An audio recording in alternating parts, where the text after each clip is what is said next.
الحمدللہ رب العالمین والصلاة والسلام علی محمد الامین اعوذ باللہ من الشیطان الرجیم بسم اللہ الرحمن الرحیم۔ خواتین و حضرات، ہم میزان حصہ دوم میں قانون معاشرت کا مطالعہ کر رہے ہیں۔ یہ اس حصے کا دوسرا باب ہے۔ اللہ تعالیٰ نے اس دنیا کو جس اسکیم پر بنایا ہے اس میں موت کا کوئی وقت مقرر نہیں کیا گیا۔ یعنی یہ نہیں ہے کہ اگر آدمی کے ہاں اولاد ہو گئی ہے تو اب اس کی پرورش اور پرداخت کی ذمہ داریوں سے فارغ ہو کر ہی وہ دنیا سے رخصت ہوگا۔ بارہا ایسا بھی ہوتا ہے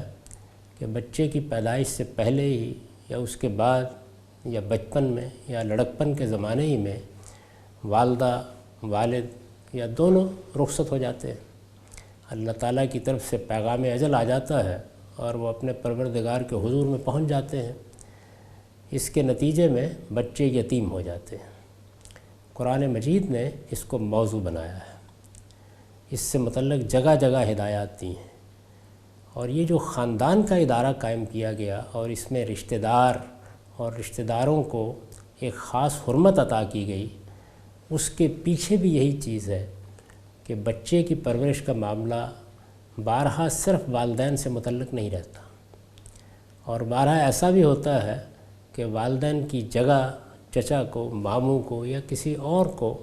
اپنے فرائض انجام دینا پڑتے ہیں۔ اللہ تعالیٰ نے جگہ جگہ تاکید کی کہ یتیموں کے معاملے میں محتاط رہو، یتیموں کے اوپر شفقت کرو، ان کے ساتھ محبت اور نرمی کا رویہ اختیار کرو، ان کو یہ احساس نہ ہونے دو کہ ان کا باپ دنیا سے رخصت ہو گیا ہے۔ یہاں جن آیات کا میں نے انتخاب کیا ہے یہ سورہ نساء کی آیات 2 سے 10 ہیں۔ سورہ نساء چوتھی سورہ ہے اور ان میں بھی کچھ قانونی پہلو بیان ہوئے ہیں۔ یعنی یتیموں کے معاملے میں عمومی اخلاقی ہدایات کا محل اخلاقیات ہے، وہاں اس پہ بحث ہو چکی۔ اب کچھ قانونی پہلو ہیں، تو یہ باب چونکہ قانون معاشرت کا حصہ ہے اس وجہ سے اس میں صرف وہی چیزیں زیر بحث آئیں گی۔ وَآتُوا الْيَتَامَىٰ أَمْوَالَهُمْ وَلَا تَتَبَدَّلُوا الْخَبِيثَ بِالطَّيِّبِ وَلَا تَأْكُلُوا أَمْوَالَهُمْ إِلَىٰ أَمْوَالِكُمْ إِنَّهُ كَانَ حُوبًا كَبِيرًا وَإِنْ خِفْتُمْ أَلَّا تُقْسِطُوا فِي الْيَتَامَىٰ فَانكِحُوا مَا طَابَ لَكُم مِّنَ النِّسَاءِ مَثْنَىٰ وَثُلَاثَ وَرُبَاعَ فَإِنْ خِفْتُمْ أَلَّا تَعْدِلُوا فَوَاحِدَةً أَوْ مَا مَلَكَتْ أَيْمَانُكُمْ ذَٰلِكَ أَدْنَىٰ أَلَّا تَعُولُوا وَآتُوا النِّسَاءَ صَدُقَاتِهِنَّ نِحْلَةً فَإِن طِبْنَ لَكُم عَن شَيْءٍ مِّنْهُ نَفْسًا فَكُلُوهُ هَنِيئًا مَرِيًّا وَلَا تُؤْتُوا السُّفَهَاءَ أَمْوَالَكُمُ اللَّاتِي جَعَلَ اللَّهُ لَكُمْ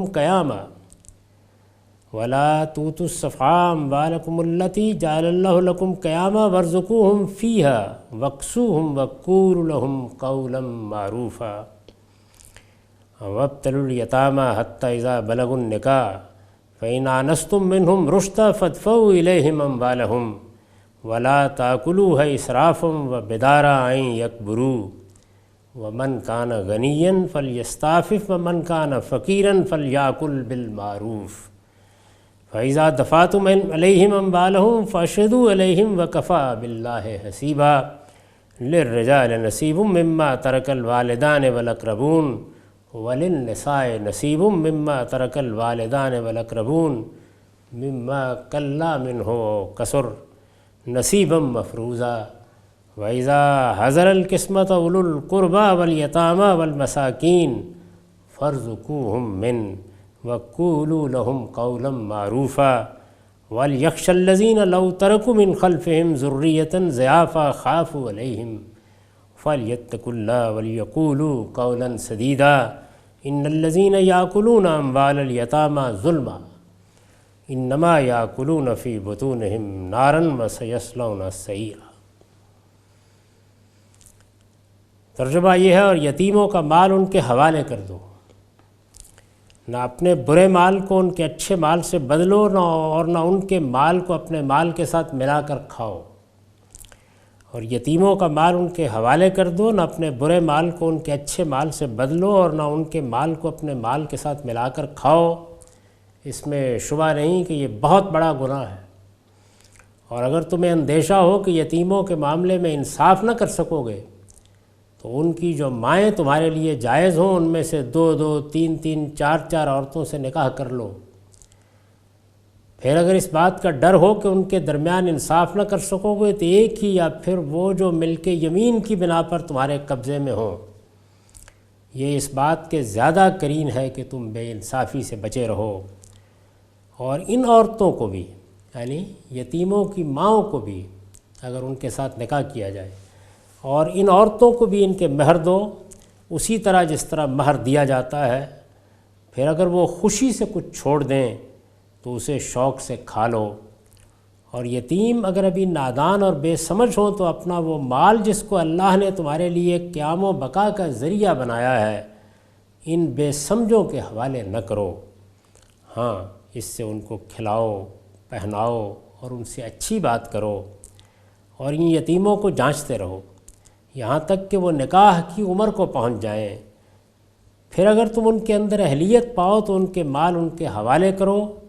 اور اس ڈر سے کہ وہ بڑے ہو جائیں گے ان کا مال اڑا کر اور جلدی جلدی کھا نہ جاؤ۔ اور یتیم کا جو سرپرست غنی ہو اسے چاہیے کہ اس کے مال سے پرہیز کرے، اور جو محتاج ہو وہ اپنے حق کے خدمت کے طور پر دستور کے مطابق اس میں سے کھائے۔ پھر جب ان کا مال ان کے حوالے کرنے لگو تو ان پر گواہ ٹھہرا لو، اور حساب کے لیے تو اللہ ہی کافی ہے۔ ماں باپ اور اقربا جو کچھ چھوڑیں اس میں مردوں کا بھی حصہ ہے، اور ماں باپ اور اقربا جو کچھ چھوڑیں اس میں عورتوں کا بھی ایک حصہ ہے، خواہ یہ ترکہ تھوڑا ہو یا بہت، ایک متعین حصے کے طور پر۔ لیکن تقسیم کے موقع پر جب قریبی اعزاء اور یتیم اور مسکین وہاں آ جائیں تو اس مال میں سے ان کو بھی کچھ دو اور ان سے اچھی بات کرو۔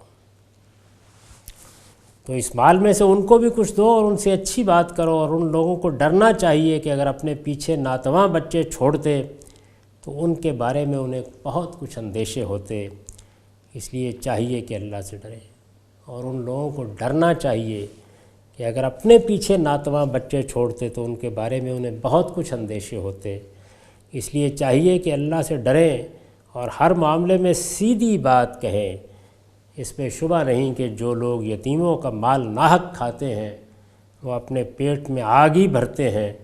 اور عنقریب وہ دوزخ کی بھڑکتی آگ میں پڑیں گے۔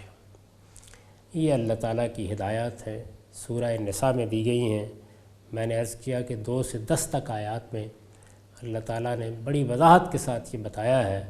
کہ یتیموں کے معاملات کی نگہداشت کے لیے ہمیں کیا کرنا چاہیے، اور اگر ان کا کوئی مال ہے، ان کی کوئی جائیداد ہے تو اس کی نگرانی میں کن چیزوں کا لحاظ رکھنا چاہیے۔ یتیموں کی بہبود اور ان سے حسن سلوک کی ہدایت قرآن میں بعض دوسرے مقامات پر بھی ہوئی ہے۔ یعنی ایک تو اجمالی ہدایات ہیں جو اخلاقی پہلو سے یا ایک اخلاقی قدر کی حیثیت سے اور جگہوں پر بھی دی گئی ہیں، اور میں عرض کر چکا کہ اخلاقیات کے باب میں ہم انہیں موضوع بحث بھی بنا چکے ہیں۔ یتیموں کی بہبود اور ان سے حسن سلوک کی ہدایت قرآن میں بعض دوسرے مقامات پر بھی ہوئی ہے۔ سورہ نساء کی ان آیات میں ان کے بارے میں چند متعین احکام دیے گئے ہیں، ان کا خلاصہ درج ذیل ہے۔ یعنی یہاں پر ایک قانون بیان کیا گیا ہے، کچھ ضابطے بیان کیے گئے ہیں جن کو ایک مسلمان کی حیثیت سے ہمیں ملحوظ رکھنا ہے۔ تو اس وجہ سے یہ آیات قانون معاشرت میں زیر بحث آ رہی ہیں۔ ان کا خلاصہ درج ذیل ہے۔ 1، یتیموں کے سرپرست ان کا مال ان کے حوالے کریں، اسے خود ہضم کرنے کی کوشش نہ کریں۔ یہ حقیقت ہے کہ اس معاملے میں بعض اوقات انسان بڑی کوتاہیاں کرتا ہے۔ مال کی محبت ایسی چیز ہے کہ اس کو یہ احساس نہیں ہوتا کہ وہ کتنے بڑے گناہ کا ارتکاب کرے گا۔ یتیموں کے سرپرست ان کا مال ان کے حوالے کریں، اسے خود ہضم کرنے کی کوشش نہ کریں۔ انہیں معلوم ہونا چاہیے کہ ظلم و ناانصافی سے یتیم کا مال ہڑپ کرنا گویا اپنے پیٹ میں آگ بھرنا ہے۔ اس آگ کے ساتھ دوزخ کی آگ سے بچنا ممکن نہ ہوگا، یعنی یہی آگ دوزخ کی آگ بن جائے گی۔ خدا کے حضور میں پیش ہو گئے تو اس کی جنت کی بو بھی نہ سونگھ سکو گے۔ یتیموں کا مال کھاؤ گے تو اپنے پیٹ میں انگارے بھرو گے اور یہی آگے تمہارے لیے ایندھن بن جائے گا۔ لہٰذا کوئی شخص نہ اپنا برا مال ان کے اچھے مال سے بدلنے کی کوشش کرے اور نہ انتظامی سہولت کی نمائش کر کے اس کو اپنے مال کے ساتھ ملا کر کھانے کے مواقع پیدا کرے۔ یعنی جو کچھ بھی ہونا چاہیے نہایت دیانتداری کے ساتھ، خیرخواہی کے جذبے سے، یتیم کی بہبود کو پیش نظر رکھ کر ہونا چاہیے۔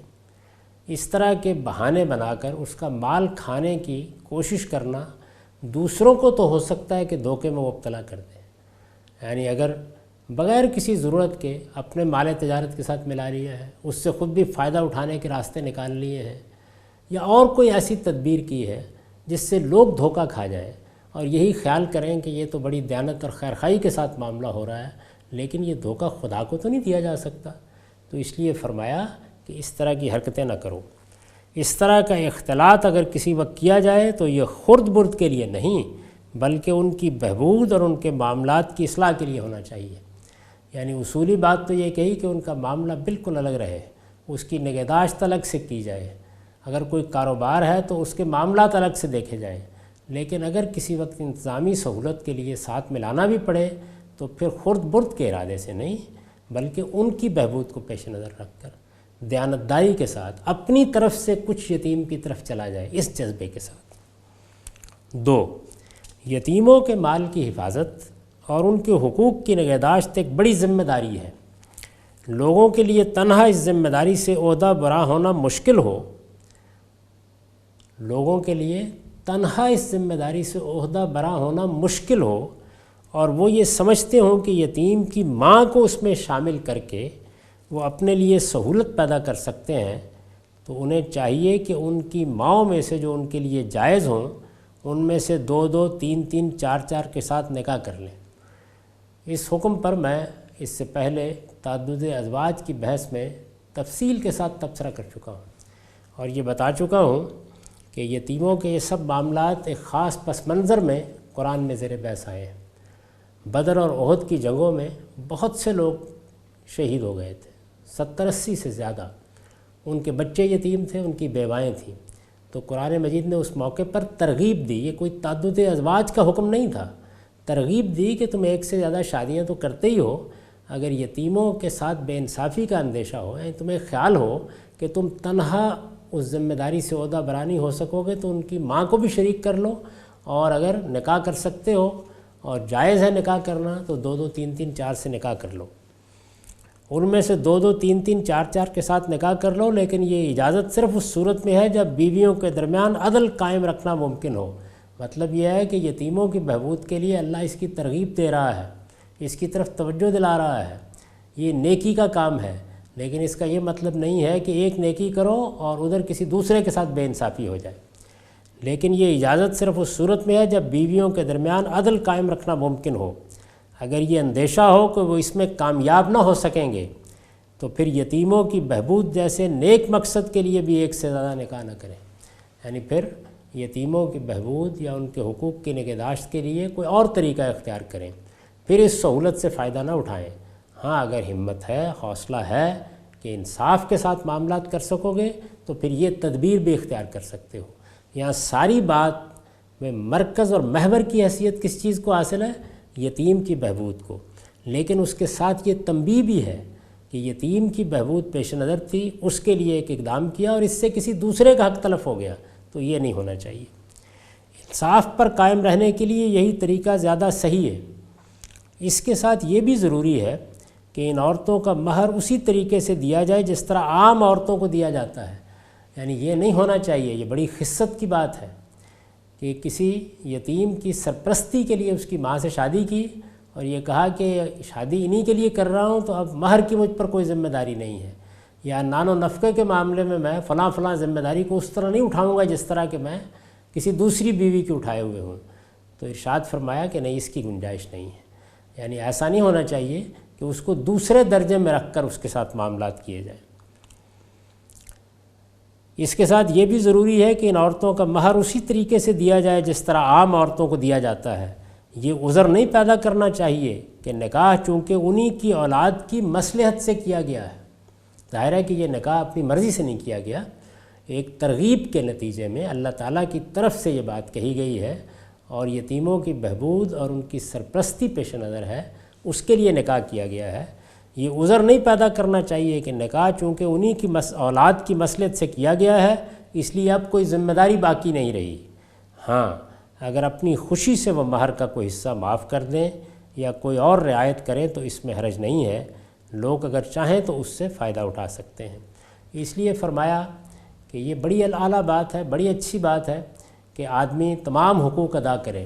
لیکن اگر عورت یہ محسوس کر رہی ہو کہ مجھے سہارا مل جائے گا تاہم حقوق ادا کرنے کے لیے یا پوری طرح ادا کرنے کے لیے شوہر تیار نہیں، تو آپس میں اگر کوئی حالات کے لحاظ سے سمجھوتا کر لیں تو اس پر اللہ تعالیٰ کو اعتراض نہیں ہے۔ اللہ تعالیٰ کا منشا البتہ یہی ہے کہ بالکل برابر کی سطح پر اور اسی طرح معاملات کیے جائیں جس طرح کے کسی بھی بیوی سے کیے جاتے ہیں۔ 3، مال لوگوں کے لیے قیام و بقا کا ذریعہ ہے، اسے ضائع نہیں ہونا چاہیے۔ قرآن مجید کا یہ تصور ہے مال کے بارے میں، یعنی یہ کہ وہ مایا کا جال ہے، اس سے نجات حاصل کرنی چاہیے، یہ گھر میں نہیں آنا چاہیے، اس کو قریب نہیں پھٹکنا چاہیے، مال کی کوئی محبت انسان کے اندر نہیں ہونی چاہیے۔ نہیں، مال اللہ کی نعمت ہے، اللہ تعالیٰ نے اس کو خیر سے تعبیر کیا قرآن مجید میں۔ قرآن مجید کا اخلاقی تصور وہ نہیں ہے جو ہمارے ہاں صوفیانہ مذاہب کا ہے۔ قرآن مجید بالکل فطرت پر کھڑے ہو کر اپنی تعلیم بیان کرتا ہے۔ مال لوگوں کے لیے قیام و بقا کا ذریعہ ہے، اسے ضائع نہیں ہونا چاہیے، لہٰذا یتیموں کا مال ان کے حوالے کر دینے کی جو ہدایت کی گئی ہے اس پر عمل اسی وقت کیا جائے۔ یعنی ہدایت یہ کی گئی ہے کہ یتیم کا مال روک کر نہ رکھو، تو فرمایا کہ اس کا مطلب یہ نہیں ہے کہ فوراً پھینک دو، اس سے اندیشہ ہے کہ اس کا مال ضائع ہوگا۔ ہدایت کا مقصد یہ ہے کہ اپنے کسی مفاد کو سامنے رکھ کر ایسا نہ کرو، یتیم کے مفاد کو سامنے رکھ کر نیک نیتی کے ساتھ ایسا کرو گے تو اللہ کے اجر پاؤ گے۔ مال لوگوں کے لیے قیام و بقا کا ذریعہ ہے، اسے ضائع نہیں ہونا چاہیے، لہٰذا یتیموں کا مال ان کے حوالے کر دینے کی جو ہدایت کی گئی ہے اس پر عمل اسی وقت کیا جائے جب وہ اپنا مال سنبھال لینے کی عمر کو پہنچ جائے، یعنی اس وقت تک اس کی حفاظت کرنا، اس کی نگہداشت کرنا یہ اعزاء، اقربا اور سرپرستوں کی ذمہ داری ہے۔ اللہ تعالیٰ نے جب یہ فرمایا کہ مال حوالے کر دو تو اس کے یہ معنی نہیں ہے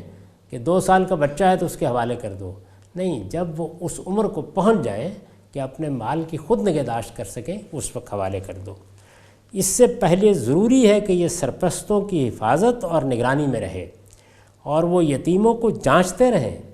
کہ ان کے اندر معاملات کی سوجھ بوجھ اور اپنی ذمہ داریوں کو اٹھانے کی صلاحیت پیدا ہو رہی ہے یا نہیں۔ اس دوران میں ان کی ضروریات البتہ فراخی کے ساتھ پوری کی جائے، یعنی کوئی خست نہ برتی جائے یا ان کے مال پر سانپ بن کے نہ بیٹھ جایا جائے۔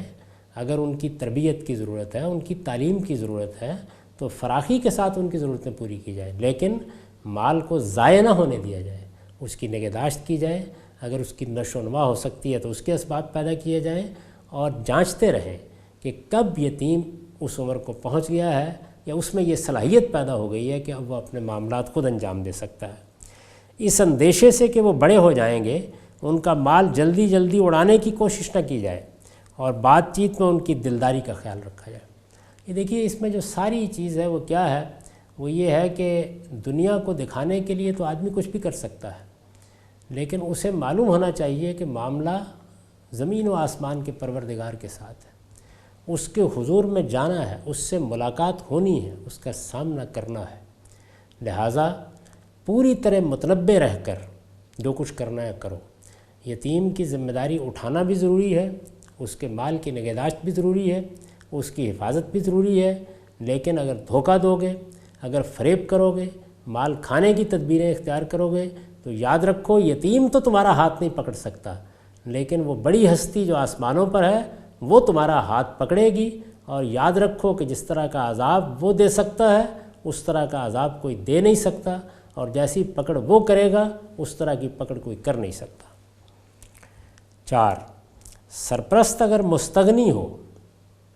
تو اپنی اس خدمت کے عوض اسے کچھ لینا نہیں چاہیے، یعنی ظاہر ہے کہ یتیم کے مال کی نگہداشت کے لیے یا اس کے کاروبار کی دیکھ بھال کے لیے کچھ وقت دینا پڑے گا۔ اس زمانے میں باغات تھے، کھجوروں کے باغات، مال کی جو صورتیں اس زمانے میں موجود تھیں، اسی طرح جانور تھے، بھیڑ بکریاں تھیں، تو ان کی نگہداشت ہوگی، ان کے لیے کچھ اہتمام کیا جائے گا، بندوبست ہوگا۔ آج کے زمانے میں آج کی ضرورتیں ہوں گی، کوئی فیکٹری ہے، کوئی ذمہ داری ہے، کوئی کاروبار ہے، کوئی دکان ہے، تو ان سب چیزوں کی حفاظت کے لیے، نگہداشت کے لیے یا ان کے معاملات کو دیکھنے کے لیے وقت دینا پڑے گا۔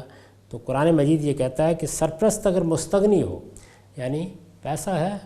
حالات اچھے ہیں، تو پھر اس خدمت کو